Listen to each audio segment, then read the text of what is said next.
Bonjour et bienvenue dans ma cuisine, je suis ravie de vous retrouver pour une nouvelle émission culinaire où je vais pouvoir vous partager l'une de mes dernières recettes et surtout vous proposer des conseils nutritionnels qui permettront de prendre soin de votre santé et de reprendre le contrôle de votre alimentation grâce à des produits bruts que vous allez assembler vous-même.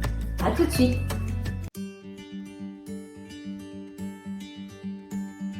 Bonjour, bienvenue pour cette nouvelle recette. Cette fois-ci, nous allons cuisiner un légume qui commence à arriver, qui est la courgette.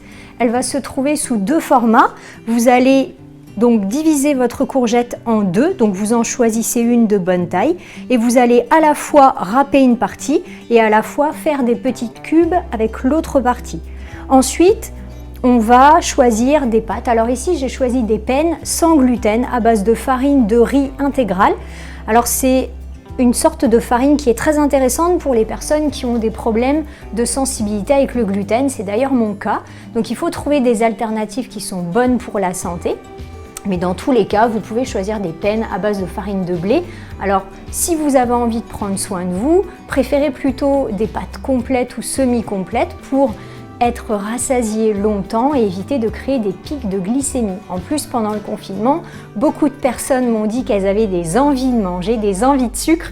Et bien ça, justement, c'est souvent en lien avec les produits blancs, les pâtes blanches, le riz blanc, qui créent des pics de glycémie, donc des pics de sucre, et des chutes très rapides qui ensuite nous donnent des sensations de faim et des envies de sucre. Pour continuer dans notre recette, nous allons ajouter du saumon. Alors celui-ci, je l'ai choisi en conserve, comme ça c'est très facile à trouver dans n'importe quel magasin.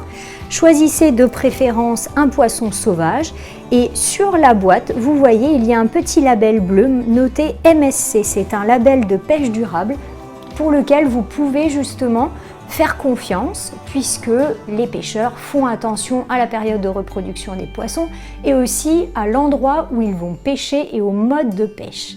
Donc c'est un produit qui est facile à trouver dans les magasins, n'importe quel magasin. Et surtout, en termes de conservation, vous en avez toujours dans votre placard, donc c'est très pratique. Ensuite, pour continuer la liste des ingrédients de notre recette, vous allez avoir besoin d'une tranche de citron pour pouvoir récupérer son jus, la moitié d'une échalote, une gousse d'ail entière, la moitié d'un oignon que vous allez hacher très finement. Et ici, j'ai mis 2 petites branches de basilic. Et pour pouvoir faire une petite sauce agrémentée, un peu exotique, eh bien j'ai choisi du lait de noix de coco. Mais vous pourriez mettre un autre lait végétal si vous aimez. Ça peut être un lait d'amande, ça peut être un lait de noix que vous auriez fait maison. Ou sinon, vous mettez de la crème liquide à base de lait de chèvre ou de brebis qui donnera un petit goût très intéressant. Et bien sûr, on rajoutera un petit peu de sel marin et du poivre en grains pour agrémenter l'ensemble. Cette recette va vous permettre de faire manger du poisson à n'importe qui, même les enfants, puisque vous allez mélanger le saumon avec la courgette râpée et on va mettre tout l'assaisonnement à l'intérieur, ce qui va vous permettre de récupérer une sorte de petite boulette que vous allez ensuite pouvoir mélanger aux pâtes. Et ça, c'est un moyen très intéressant à la fois de faire manger du poisson et des légumes à tous les récalcitrants.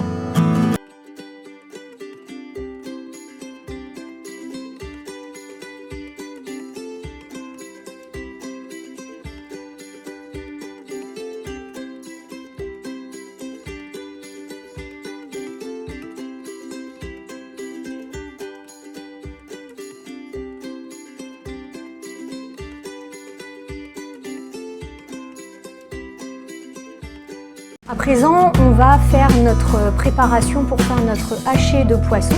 Vous allez utiliser un blender, alors peu importe, vous n'avez pas besoin d'avoir un super blender, mais quelque chose en tout cas qui va pouvoir bien broyer.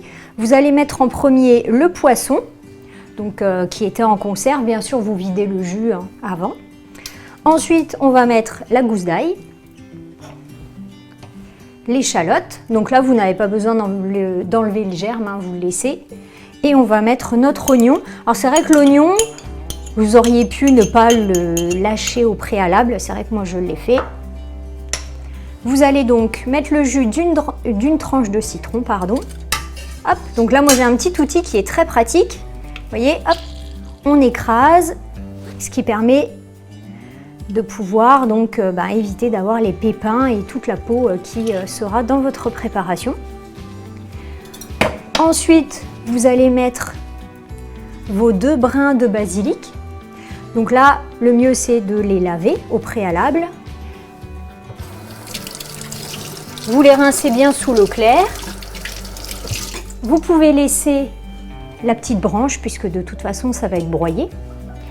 Et donc pour vous parler du basilic, puisque tout le monde n'en a pas dans son jardin ou tout le monde n'a pas de jardin d'ailleurs chez soi, eh bien il en existe dans les magasins et en plus elles existent en version bio. Donc c'est très intéressant, vous gardez ça dans votre cuisine et si vous avez un petit coin de jardin ou même une jardinière, eh bien vous pouvez repiquer en terre.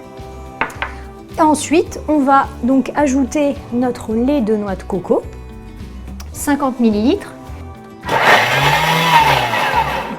broyer par pulsion puisque ça permet de